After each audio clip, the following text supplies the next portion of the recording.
Welcome! This is History of Art to the Renaissance. I'm Travis Lee Clark.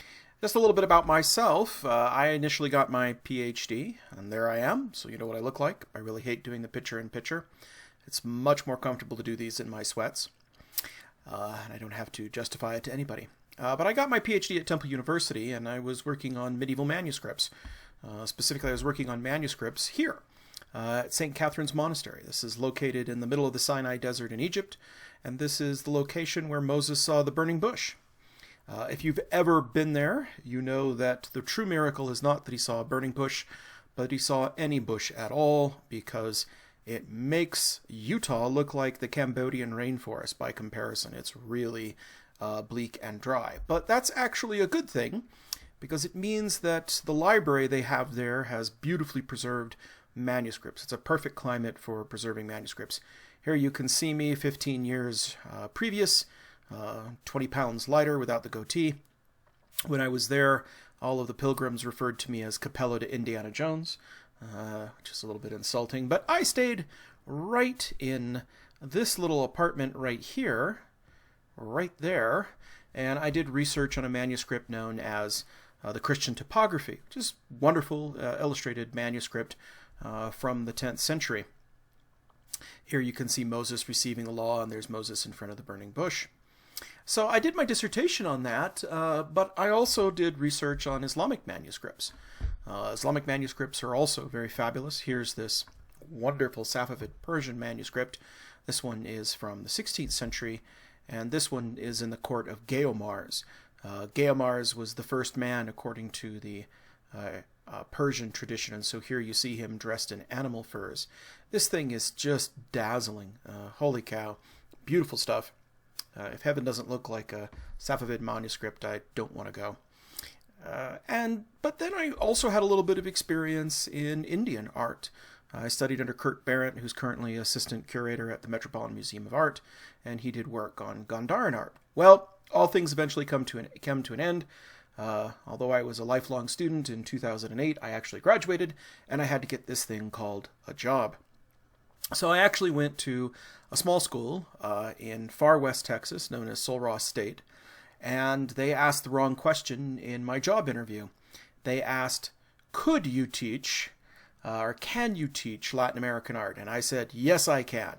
They should have asked, have you taught Latin American art? I didn't know a thing about Latin American art, but I had a whole summer to study up. So I studied up, and lo and behold, they have manuscripts too. And I became a great fan of Latin American art and taught Latin American art. Here's a couple of examples of Latin American manuscripts. These are Mexica manuscripts from what we call the Mexica Revival, which is the 16th century period where the descendants of the Aztecs, the natives, rediscover their heritage. I love this one because it shows Chicomostoc, this legendary cave, and the cave shows the footprints. This is where the Aztec come out and begin their migrations down to Lake Texcoco, where they will found the city of Tenochtitlan. It's fun stuff. The other thing I did at Sul Ross is I taught contemporary art. And as it turns out, Sul Ross is not far from Marfa, Texas. It's about 23 miles, and Marfa, Texas is home of both the Judd Foundation and the Chinati Foundation. The Chinati Foundation is a foundation dedicated to large-scale installations by contemporary artists. Here's one of Donald Judd's most famous, this is 15 works in concrete. Locals think this is kind of an abandoned construction project, but nope, it's actually a work of art. So even though I started in the world of medieval Western art, I quickly found my way into mostly non-Western and contemporary. And when I got hired back in 2013 at UVU, that's what I was hired to teach. I was hired to teach the non-Western classes and the contemporary art classes. When I teach those non-Western classes, one of the first things that I do is I start questioning the whole question of non-Western art. The title itself is really awful. What other class do you define a work of art or a whole culture and period by what they are not? And so my first lecture when I teach non-Western is basically deconstructing the whole idea of non-Western. It's a complete arbitrary term. But I quickly began to realize that, hey, I really ought to do the same for my Western classes, for my survey classes about Western art. I could do the same and deconstruct the whole notion of Western art. So this is a course in Western art. So what do we mean by Western art? What is Western art? Well, on some level, on the popular cultural level, we think of Western art, we think of cowboys and perhaps artists like Frederick Remington and Charles M. Russell. And while I'm a great fan of Charles M. Russell, fantastic painter, that's not what we mean. What we mean are the arts of Western civilization. Well, what does that mean? Well, we generally mean that to represent the arts of the Mediterranean, the Near East, and Europe from approximately the prehistoric period, so, 40,000 years BC, all the way up to about the Greco-Roman period, and then from there, we mean the arts of Europe and the Mediterranean from the end of the Greco-Roman period, say the end of the Roman Empire around 500 CE, all the way up to the age of the Renaissance, and things like Michelangelo. And then from there, going further, we mean the arts of Europe and its colonies in America and the New World. Well, that's a really broad collection of different cultures and different time periods. And I just want you to think about this logically for a second. Michelangelo's David and the Golden Throne of Tutankhamun are two very, very different objects made by two completely different cultures with completely different religions that are separated by more than 1,500 miles and are actually separated by over 3,000 years. Between the time of the creation of the Golden Throne of Tutankhamun and Michelangelo's David, we have, and this is by no means a comprehensive list, the rise of the great Iron Age empires in the Near East, Alexander the Great, the rise of Rome, the rise of Christianity, the collapse of Rome, the Dark Ages, the rise of Islam, the great cathedrals of Europe, the Crusades, the Black Death, which I swear I didn't put that in there because of coronavirus, the invention of the printing press and gunpowder, and the Age of Discovery. That's a heck of a lot. And yet somehow these two things that are separated by so much are considered to be a part of the same culture. Just to put that into perspective, that 3,000-year gap is, nearly 6 times as long as the distance between, say, Michelangelo's David and our greatest cultural expression, Lady Gaga. So how are both of these Western? It seems incongruous that somehow these things get folded into the same basic survey textbook of Western art. And so I realized that in order to explain this, I had to explain the concept of the Western canon. A canon, that is with one N in the center instead of two N in the centers, is a system or set of rules governing art. A cannon, spelled C-A-N-N-O-N, is a piece of field artillery designed to hurl shells and cannonballs. But no, a canon, C-A-N-O-N, is just a set of accepted images or ideals about what represents a standard in art. You can think of this as official or accepted versus unofficial or unaccepted. So in this narrative, things like the Golden Throne of Tutankhamun is definitely, it's canon. And things like Michelangelo's David, definitely canon. And things like this beautiful sculptured head of an Oni from Ife of the Yoruba culture in Nigeria, as beautiful it is definitely not. It's non-Western. And this can be kind of hard to explain. But then I realized I don't really need to explain this because I live in the golden age of geekdom. You people will never know the struggle. When I was a kid, you really had to keep things like the fact that you like Dungeons and Dragons and Doctor Who a secret, or you could risk being shoved upside down in your locker, or worse, be given a swirly. If you don't know what a swirly is, ask your parents. But we live in the golden age of geekdom, where geeks and nerds reign supreme and our culture is everywhere. And so everybody knows what canon is today. Canon are things that are officially recognized and accepted. So, for example, in the Harry Potter franchise, the movies, and of course the original books, they're canon, they're accepted. And things like your favorite, shipping and, fan comics, definitely not canon, and they're not accepted. So this is actually a pretty good way of explaining Western art and why we have rules that govern what goes in and what doesn't go in. There is a canon to Western art. Now, I'm a pretty good Harry Potter fan, but I'm a huge Star Wars fan. So if I had to explain this, I'm going to go to Star Wars.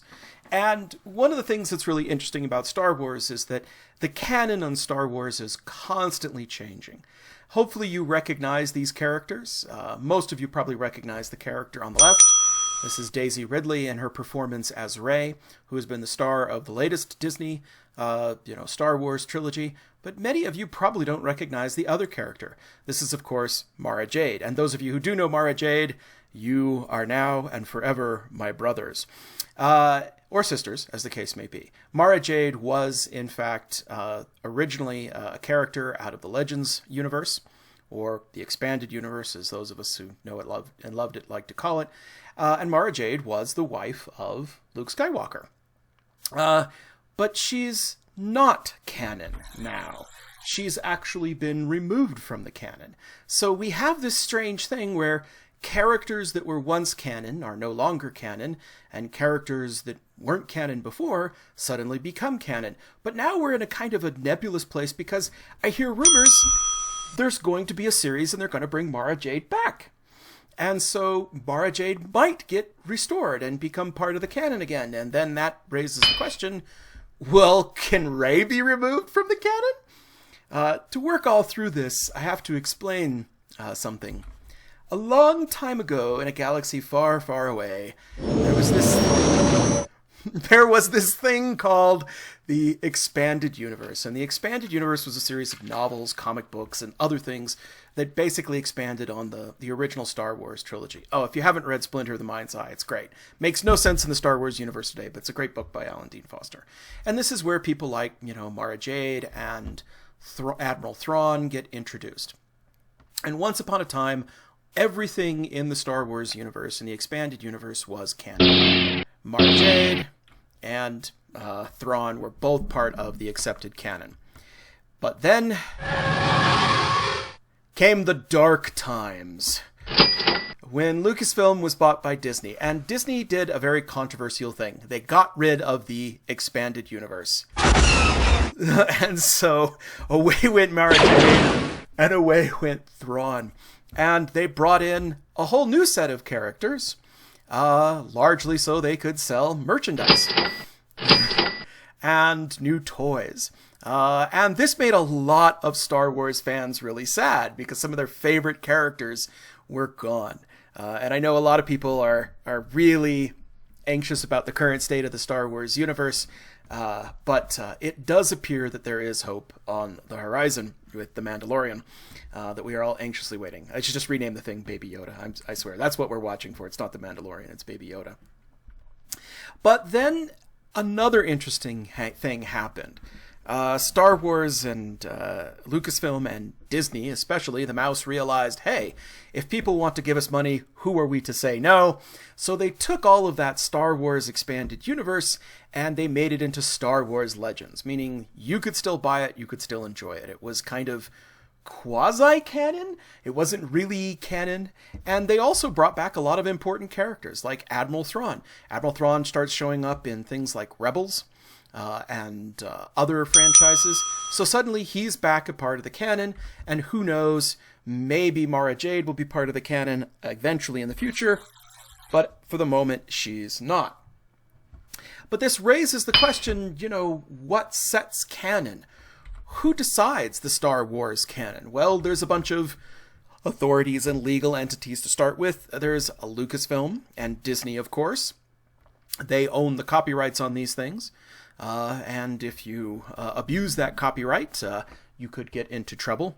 I had a friend who did graphic novels, and his most prized possession is a cease and desist letter he got from the mouse. He framed it and put it on his wall because he was doing Disney fan art. The mouse can be kind of nasty about that sometimes, but generally they're, okay with fan art because that is advertising for their brand. There's also popular experts. These are kind of media critics, bloggers, people who are like super fans who gain a lot of attention and people kind of listen to them. They, become the kind of oral history of a lot of these popular franchises. And then, of course, there's just tradition. There's fans.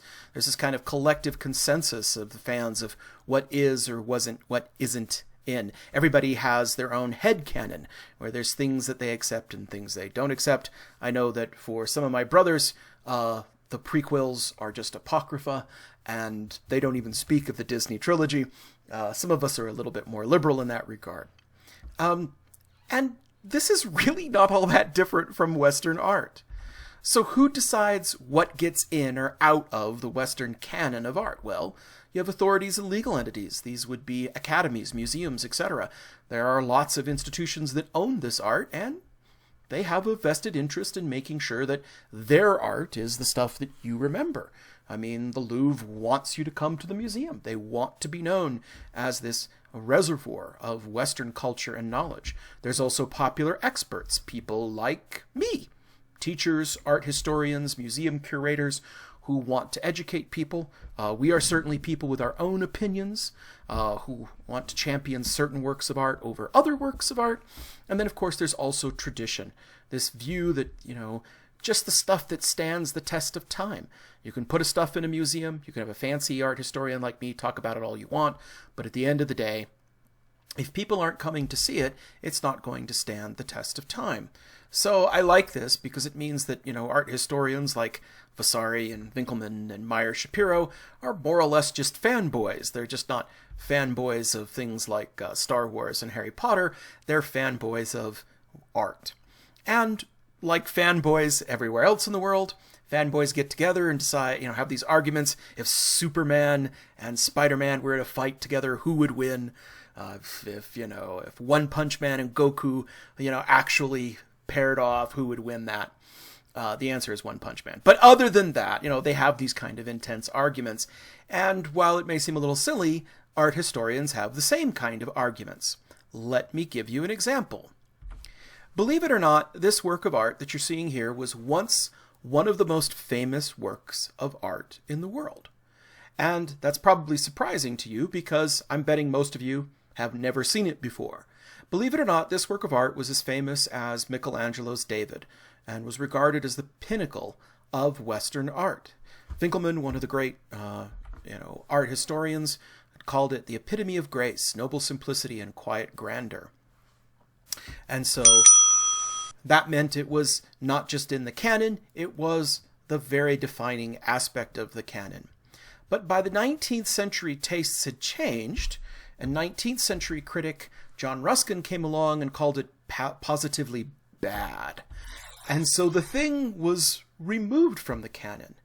In the 20th century, Kenneth Clark, a very famous art historian, British art historian, said for 400 years after it was discovered, the Apollo was the most admired piece of sculpture in the world. It was Napoleon's greatest boast to have looted it from the Vatican. Now it is completely forgotten except by the guides of coach parties who have become the only surviving transmitters of traditional culture. So just like the canon has changed for Star Wars over time, the canon of Western art has changed. And I want you to know it's going to continue to change. It's never going to stop. We are constantly going to argue about what should or what should not be in the Western canon of art. And you and I today are not going to solve that problem. My job here is to teach you a sense of what the Western canon is, but have you recognize that that's a pretty subjective thing, and it's certainly due to change. One of the biggest things we have a problem with is the problematic geography of Western art. Or a better way to put it is, what do we mean by the West anyway? I hope you all realize we live on a globe. Everywhere is west of somewhere else. Australia is west of us, and west of Australia is Asia, and west of them is Africa and Europe, and then eventually we're west of them. So what do we mean by west? Well, what we mean is west of the Eastern Mediterranean and Asia. And that largely means Europe. When we think about the West, we mean Europe and kind of the Mediterranean, and then in addition, the countries that were settled by Europe, but only sorta. It's always important to remember that the West is an arbitrary line. Europe draws an imaginary line between itself and Asia, up through the Aegean and down through the Black Sea and up through the Ural Mountains, and anything on one side of that is the West, and anything on the other side is the not West. Of course, I hope you realize, because of your studies in geography, that there is no such place as Europe. Europe is just the tail end of the continent of Asia, and in fact, most textbooks are moving to calling it Eurasia now instead of Asia, and Europe as two separate continents. But the West thinks very possessively of itself. You can see this in literature, and because I have to cram in as many pop cultural references as possible, you can definitely see that in the Lord of the Rings. That in the Lord of the Rings, it's how we identify ourselves. It's kind of funny to identify yourself by, a cardinal point on the compass, but here we are. So what do we mean by the West? It's an arbitrary term. But we mean Europe, sorta. But we also mean the lands of Europe and the Mediterranean, sorta, as well. Because a lot of what we're going to be studying in this class is actually technically not in Europe. It's in places like Africa and Asia Minor and the Middle East. And once upon a time, those were regarded as part of the West.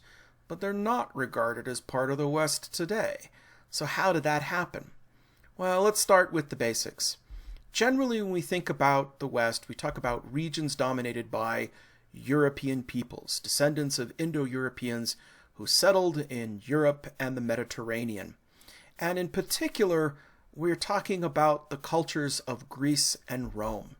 Greece and Rome hold enormous sway over the imaginations of people who were raised in the West. Greece was this great power led by Alexander the Great. It started over here in the Aegean, and created the works of the Parthenon and the Doryphorus by Polycletus, and Alexander the Great, in a brilliant stratagem, rode a giant green arrow over into Persia and conquered it. And there he brought a lot of cultures there into what we would call the West. In fact, if you want to take my non-Western class, we'll talk about how Greek art actually wound up influencing Buddhist art. It's kind of interesting. The inheritors of this legacy, of course, were the Romans. The Romans eventually conquered the areas that were controlled by the Greeks, including much of the eastern Mediterranean, Egypt, North Africa. They turned all of the Mediterranean into a Roman lake. They, of course, are responsible for building the Pantheon and, of course, creating many great works of art themselves. And so places like Egypt, that were once completely different cultures, and places like the Middle East, like Sumeria and etc., Mesopotamia, they came under the control of the West, and so could be reasonably considered to be part of the West because they were under the control of one of these two great cultures. It's also important to know that a big chunk of Northern Europe, the part that we consider to be the West today, was also brought in under the umbrella of the Roman Empire at this time. So the Mediterranean and large chunks of North Africa and the Middle East were once considered the very heart of the West, but not anymore. So while the West was dominated by Greeks and Romans in the area of the Mediterranean, we do not consider large chunks of this territory to be the West today. North Africa is not regarded as part of the West. Certainly the Levant, which is the coast of what would be Syria, Lebanon, Israel, and Palestine, is not regarded as the West. And certainly Turkey isn't regarded as the West today. So what happened? Why did the focus of what is Western shift? Well, it shifted because of this thing we call the Barbarian migrations. From the 2nd to the 8th century, we have a lot of people who just migrate down into what was the Roman Empire, and they cause a major ruckus. They tear down a lot of monuments. They're the reason that a lot of monuments in Rome are kind of ruined today. They cut the aqueducts, and they more or less move in and set up shop. And when they come, they bring a completely different style of art. Here's this wonderful battle sarcophagus that shows Romans, fighting shaggy barbarians. But the barbarians had a completely different style of art that was based more on metalworking.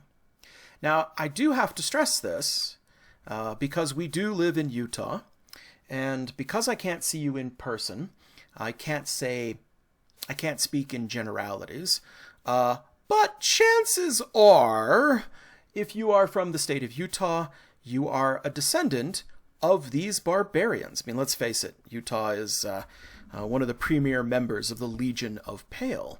And that's significant because while we think of Greeks and Romans being the founders of the West, it is not the Greeks and Romans who carried on the tradition of the West. In fact, it is the very same barbarians that conquered Rome that go on to be the founding peoples of what we would consider to be medieval Europe. They convert to Christianity. They bring their styles and arts with them. They build the great cathedrals of Europe.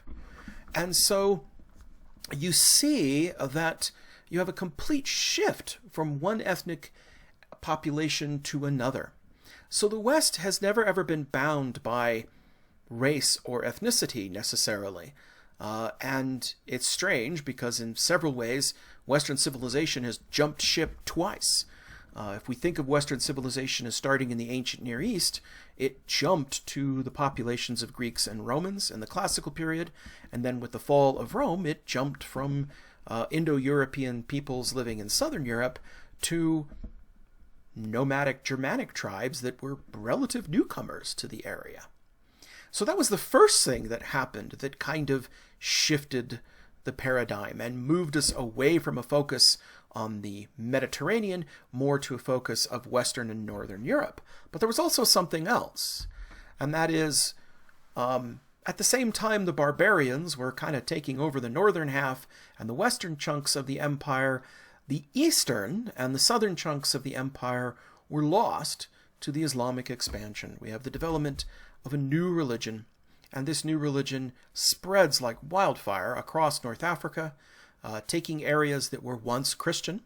If you've ever heard of St. Augustine of Hippo, he was actually a North African. St. Augustine was a North African Roman Christian, but that part of the world is not terribly Christian today. It's mostly Muslim.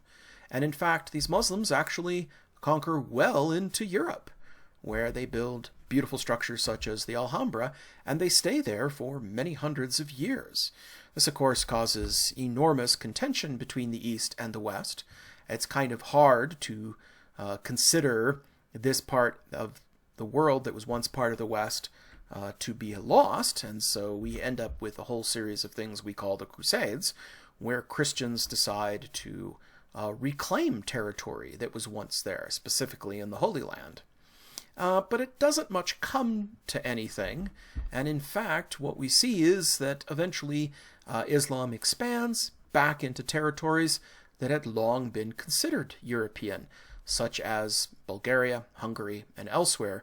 In fact, by the 17th century, the Ottomans had reconquered Constantinople and also were threatening to conquer Vienna itself. So much of the territory that was once west became east. And that's just the fact. It's kind of strange, but that's the way it was. So if you are talking about what is the West, well, it depends on the time.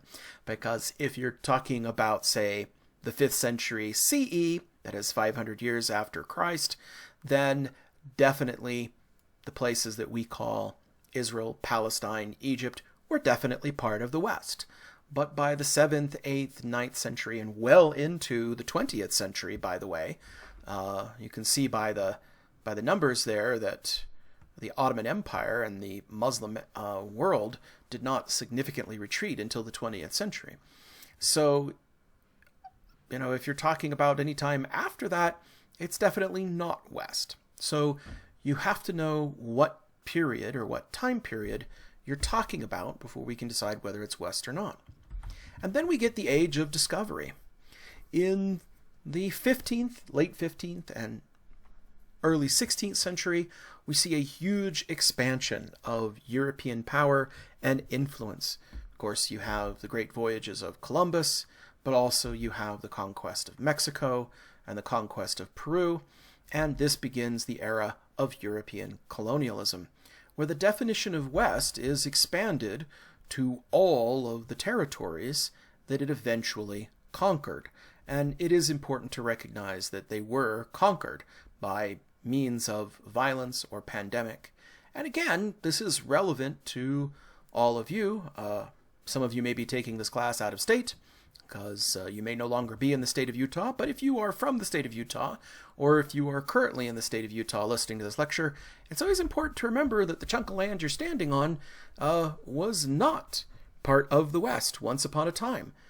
In fact, up until relatively recently, it was part of Mexico, and before that, it was part of New Spain, and before that, it of course belonged to the Shoshone, the Ute, the Paiute, and many other Native American tribes. So not only does the definition of the West change because of time, it changes because of actions and geography and war and conquest. So when we talk about the West, we mean Europe, kinda, sorta. We talk about the lands of Europe and the Mediterranean, sorta. But we also talk about the lands and periods dominated by European influence. And one of the things that really defines the West is that for the last 500 years, globally, because of imperialism and colonialism, the West has really dominated. Maybe that won't continue into the future, but at least for the last 500 years, this has been a time period of rising power and dominion and influence for the West. But there's also other problems to this idea of the West. One is the kind of chronology. If you open any textbook, on Western art, you're going to find things like the tomb of Tutankhamun, or you're going to find things like prehistoric caves, like the caves at Altamira. Or you're going to talk about stuff like the Bronze Age Aegean and the wonderful discoveries, like the Golden Mask of Agamemnon, discovered by Heinrich Schliemann. But there's a problem with those. None of those things were actually known until the 19th and 20th century. All of them are relatively recent discoveries. I hope you realize why this is a problem. We tend to lump these Bronze Age, Near Eastern, Mesopotamian societies, such as, Uruk, Babylon, Egypt. We tend to lump in all of their great creativity into the Western canon. We even do the same with these Bronze Age Aegean cultures. Maybe that makes a little more sense. They were at least European, we think. But none of these cultures would have regarded themselves in any way to be analogous to our culture. They didn't worship the same God we did. They didn't have the same worldview, the same language. Many of them didn't even have the same ethnicity or ethnic roots. And many of them had completely been destroyed. There's a massive collapse at the end of the Bronze Age, and most of these cultures are just wiped out and gone. And we only know them from archaeology because we put a shovel in the dirt and we dug them up and we figured out who they were. How can these things be part of the Western canon? I mean, things like the Cycladic figurines or the beautiful Hall of Bulls from Lascaux Cave in France, both cultures were completely unknown until the 19th century. Now, again, causality still matters. We still live in a world where causality matters. You cannot consider these to be part of the story of Western art. Of course...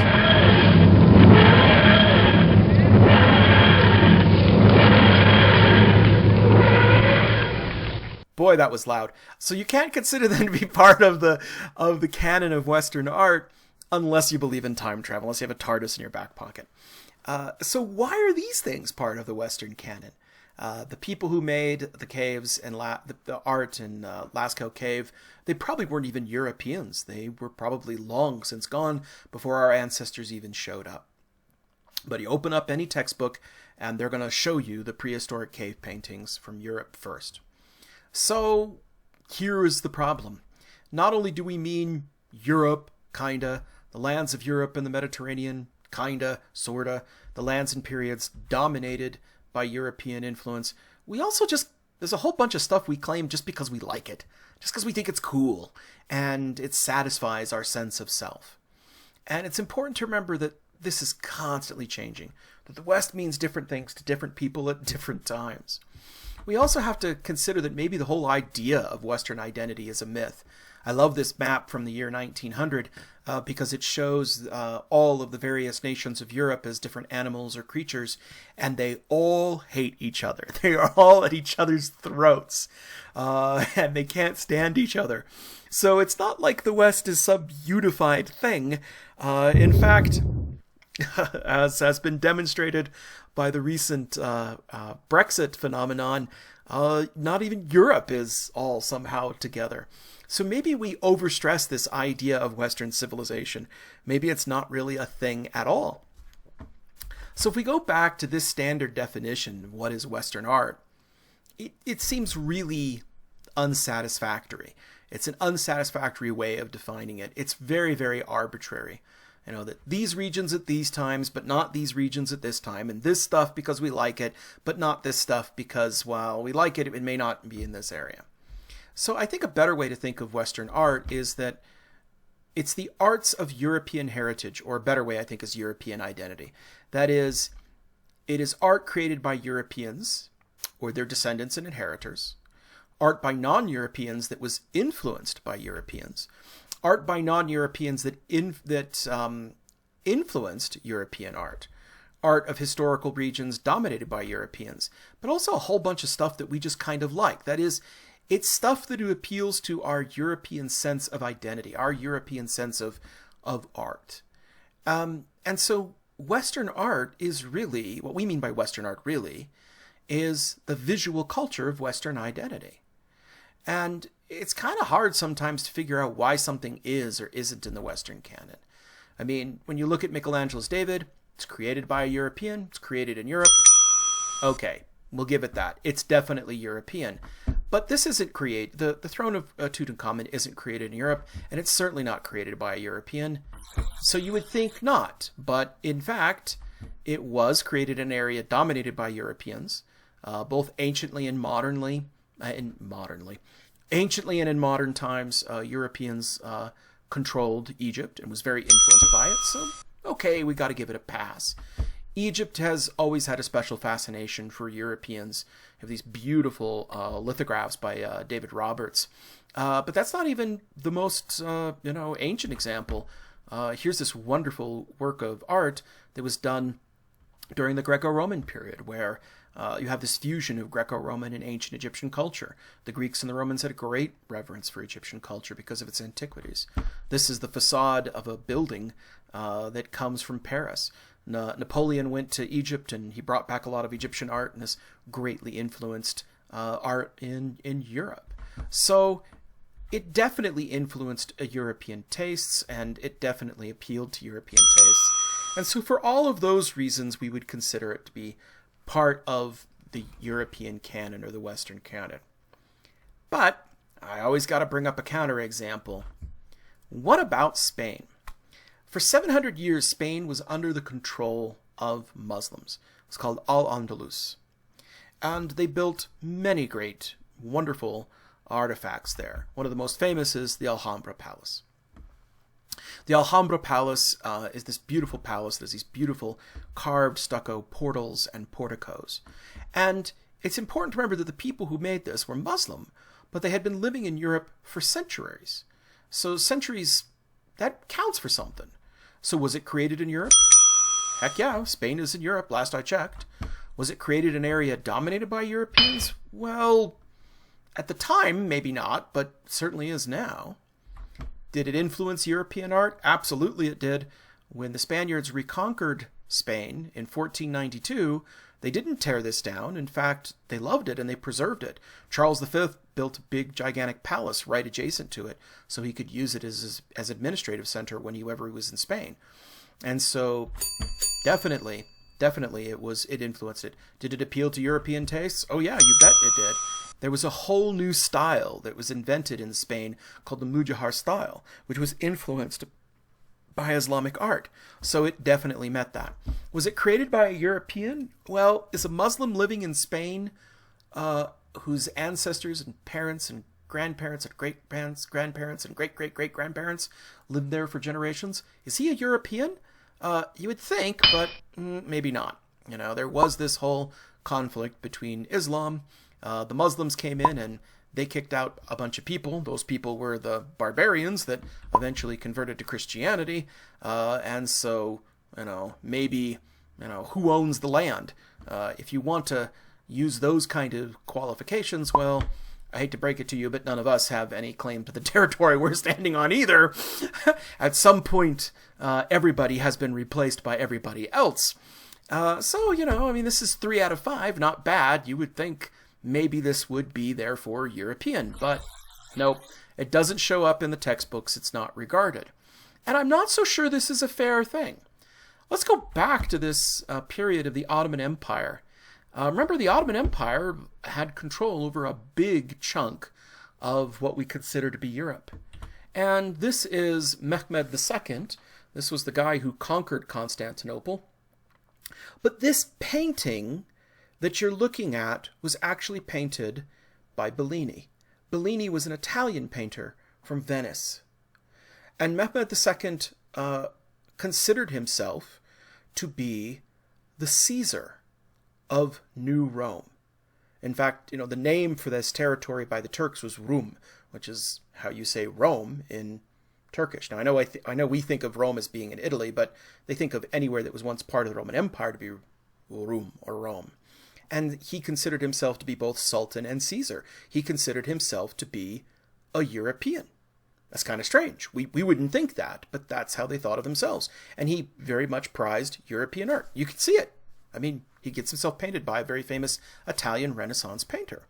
And in fact, the connections between the Muslim world and the Christian world are a lot stronger than you think.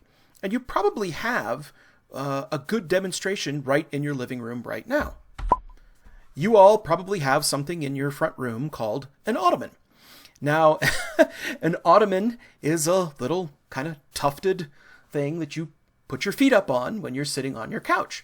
And yes, the Ottomans invented ottomans. That's why we call them ottomans. But did you know that the Ottomans invented a heck of a lot more than just the ottoman? Your sofa, your couch, is actually an Ottoman invention. What you call a sofa actually comes from an Arabic word. Sofa comes from an Arabic word which means a wool stuffed cushion. That's what it means. That's what sofa means in Arabic.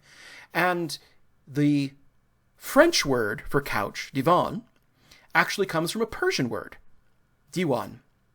Now, if you were to go to the court of Mehmed II, and you would sit around in a diwan was an anteroom. That's what it means in Persian. It was a loan word that was borrowed from Persian for the Turks. And they had all these cushions laid out on the floor. And you would sit down on these cushions on the floor.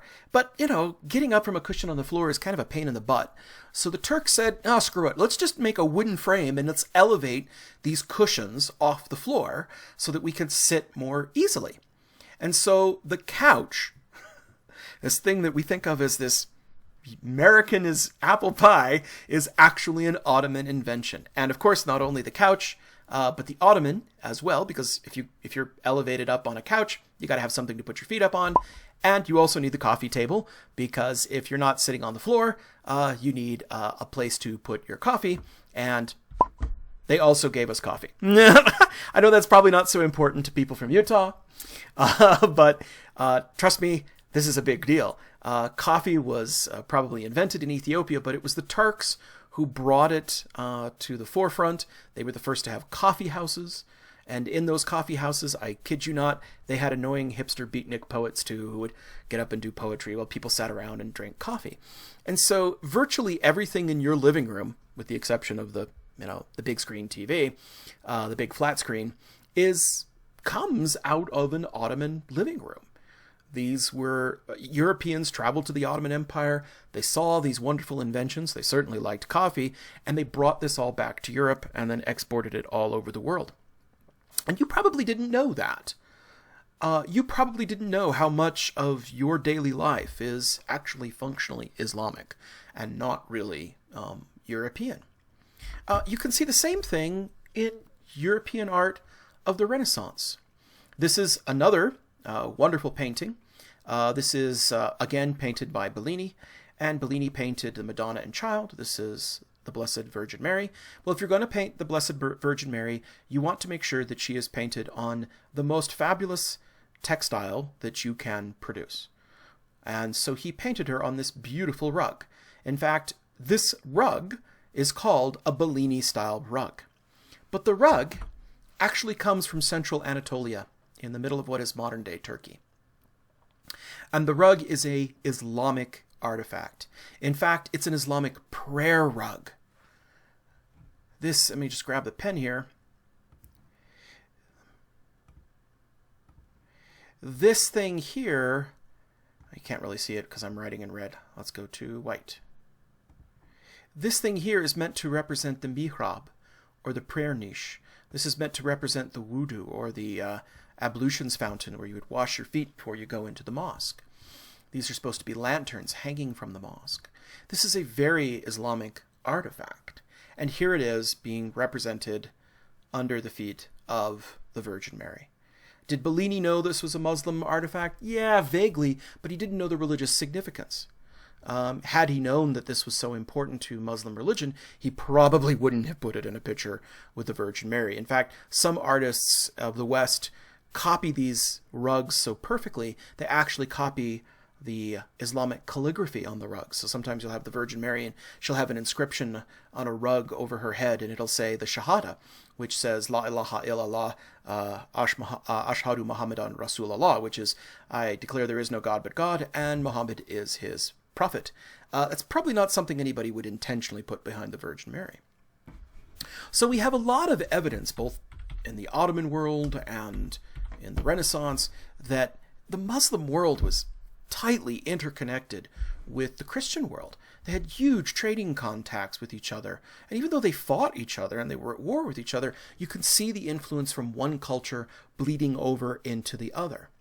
So I ask you, if Islamic art had so much influence, why isn't it regarded as Western? Why is something like, the Golden Throne of Tutankhamun, which, let's be clear here, was stuck in the ground until 1922. Why is it part of Western art, but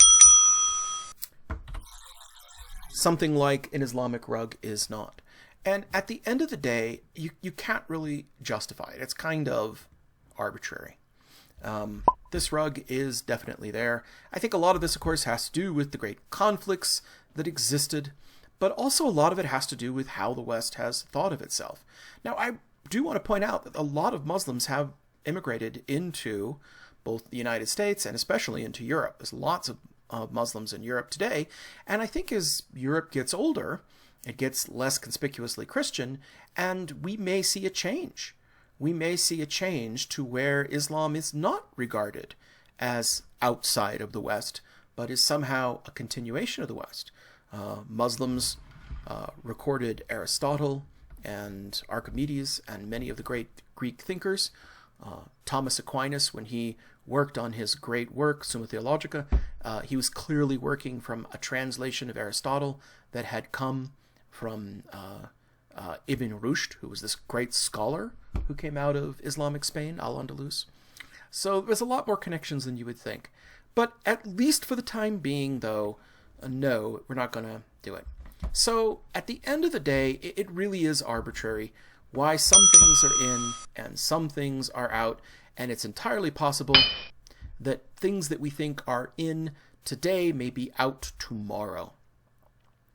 So a better way of thinking of all this, I think, is not to think about times and places, but to think about identity. That is, both of these objects appeal to Western identity. We like to think of ourselves as being ancient, as being sophisticated, as having a very long and deep history. And so we build those narratives for ourselves. And here's where we have to introduce you to this concept of visual culture. In the world of archaeology, you have this thing called material culture. This is anything that comes up out of the dirt. Anything that you dig out of a culture is its material culture. The chair you're sitting on, the desk, your clothes, anything that a culture makes. If it didn't come from nature, it's material culture. But there's also this thing called visual culture, which is the sum total of how a culture visualizes itself. And art is fascinating because it's in the overlap of these two objects in the Venn diagram. You can think one is fundamentally about ideas and the other is about objects. Well, art is an object that carries those ideas, particularly visual ideas of how a society thinks about itself. And I like visual culture better than art history because I know this is a class in art history. It's the history of art to the Renaissance. But art history suggests that there's a kind of system of monuments, that there's a grand narrative to why things are included or not. Whereas visual culture is far more inclusive, and it recognizes that there is this subjective basis, that it's really a part of our identity, our culture. It includes the socio-economic context. It discusses evolution, adaptation, and variation in forms. And you can see this when you start looking at stuff. A spear point is just a spear point. It just has to be sharp enough to stabby stab. But you can see that different cultures make different spear points in different ways because it matters, because that's their culture. And so at a certain point, even mundane utilitarian objects can be an expression of a visual culture. Don't believe me? How about design? We put a lot of emphasis on design, and design says an awful lot about how we see ourselves. These are both modern designs. This is a very famous Barcelona chair, or the Rietveld chair. But think about a chair. A chair just has to keep your bottom from hitting the ground. That's all it has to do. Any simple block of wood will do. But we don't just make simple blocks of wood. So over here on the left, we have a Shaker chair. The Shakers were a religious minority that lived in the United States. They valued simplicity and simplicity of design. They didn't believe in making elaborate works of art, and their furniture is highly prized because it was very simple, but also very sturdy and very elegant. On the other side, you have just the exact opposite. You have a throne, and this is Napoleon's throne. And this was meant deliberately. This is more than you need for a chair.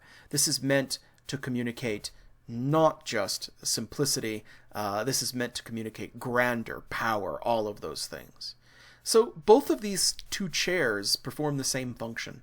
Just a place to put your backside. That's all it is. But they say completely different things about the visual culture of each group. And of course, you could have stuff in the middle.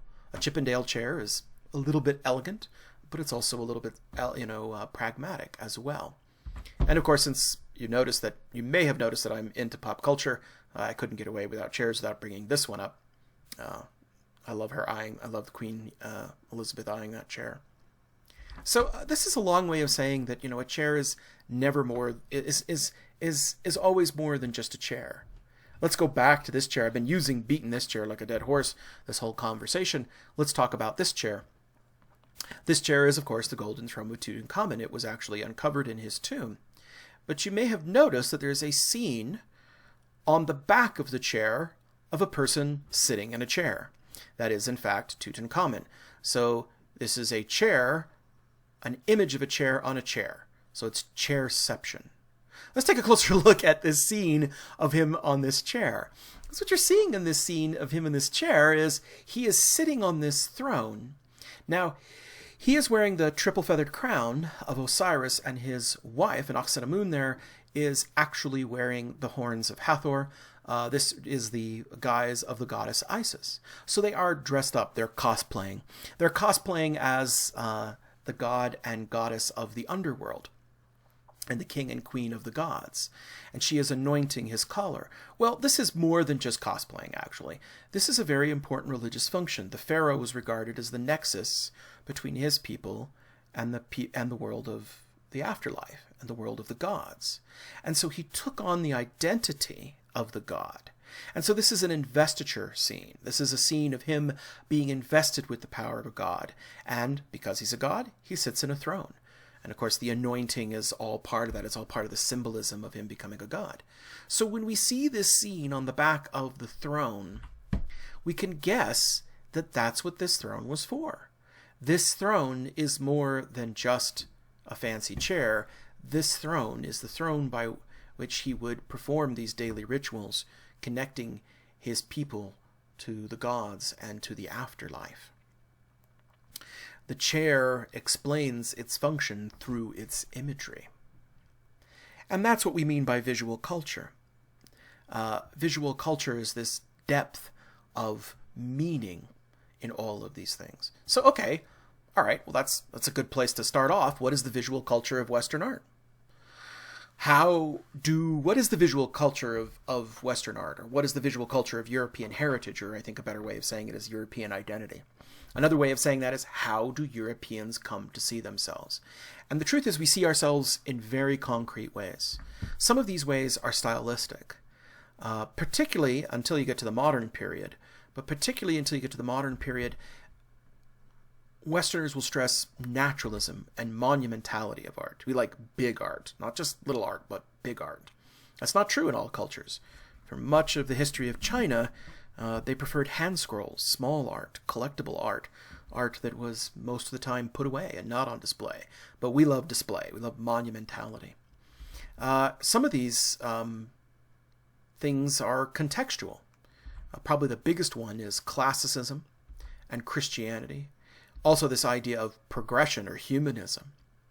And let's just unpack a couple of these. I'm going to unpack classicism and Christianity, because these are two really big themes, at least for this part of the class. If you take the second half of the class, 2720, we might get more into humanism and progression. But for the moment, let's concentrate on these.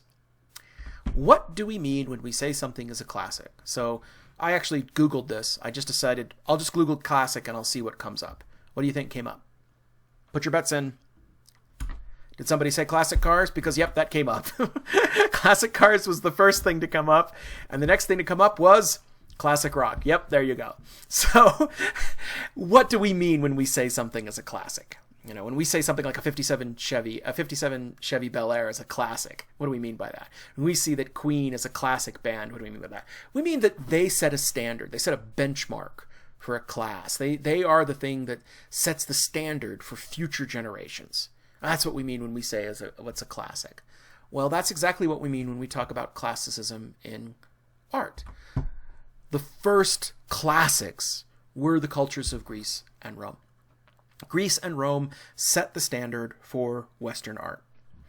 All the way up through the Middle Ages, right up to the Renaissance and beyond. In fact, it pretty much set the standard until the early 20th century. It's not until the early 20th century that a different standard, modernism, comes around. But classicism sets the standard. So what is classicism? Well, it's going to be naturalism. It's going to be art that looks like people. It's going to have this incredible monumentality to it.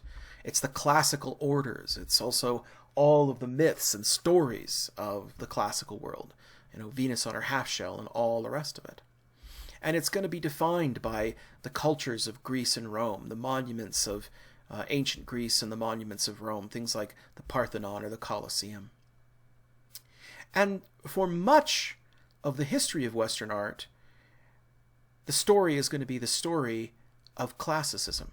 How did classicism get started?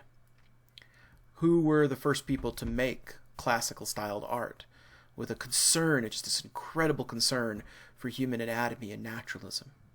And then the next question is, okay, how did it go away? There's going to be breaks in the story of classicism, times where classicism isn't the standard for Westerners. It gets abandoned and revived, again in the Middle Ages, and then ultimately you get to the Renaissance. The whole point of the Renaissance is that it's a rebirth of classicism. So a lot of this class is going to be charting the arrival, the survival, and the revival of classicism through the ages. How did it get here? How did it influence everything? And how does it keep coming back up? And why does it keep coming back up? Why is it such a defining feature? The next thing is going to be Christianity, and we're not going to really talk about this until the second half of the class. But Christianity is one of these defining characteristics.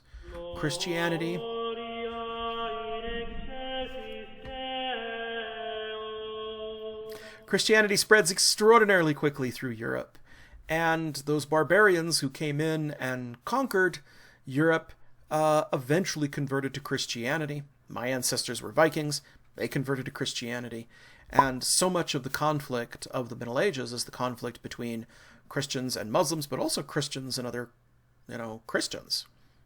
And so the development of Christian art, how we went from very, very simple themes of, in catacombs and kind of paintings that were painted in dark catacombs to the great cathedrals of Europe. But the Christians are also going to be the inheritors of classicism. So we often think of Christianity destroying classicism. That's not really true. The reality is that classicism collapses in the Middle Ages, and we often think of it as being abandoned. I mean, a lot of medieval art is very unclassical, such as the Book of Kells here. But it is those same monks that created these things that are going to preserve things like Greek and Latin and ultimately the classical tradition. And those classical traditions are going to come back by the time we start building the great Gothic cathedrals, that we're going to see that figures such as these, which represent the Visitation, are going to be pretty heavily borrowed from classical art. And finally, you're going to see this absolute fusion between these two themes, which is why I chose these two themes.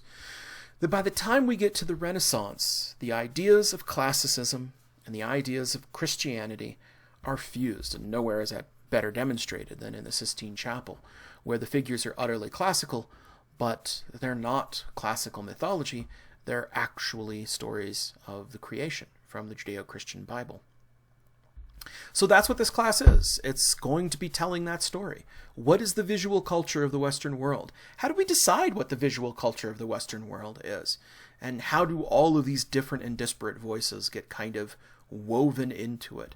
And hopefully by the end of this class, you'll have a general narrative of Western art from the earliest days of the prehistoric period all the way up to not quite the Renaissance, but to the cusp of the Renaissance. And hopefully you'll have the skills to differentiate all of these time periods. But more importantly, I want you to be able to understand why. Why did this aesthetic, why did classicism, get created? Why did it survive for so long? And what did it say about the cultures that created them? I love art. I love art to death. But I'm not a formalist. I don't just like describing art. I'm not a tour guide. I don't like to go through museums and say, this is what was created then, here's what created next. That's boring as heck to me. My reason I like art is because it tells you something about the culture that made it. It allows you to get inside their heads. It is a time machine. It's a fossilized idea. It's a way of unpacking their worldview. And I think that's the most important thing. That's the most important thing I love to do in non-Western art, is I love to show non-Western art to people so that you can understand their culture through their art. And the same thing is true in Western art. So that's the gist of the class. Now, there are some important points to consider. This is where we get into some of the nitty-gritty mechanical stuff of the class. But the course is a history course. There's going to be a lot of concepts, terminology, vocabulary. There's going to be a lot of dates. You will have to know a little bit about archaeological method and evidence. And we really are going to stress the social, religious, and political context of art.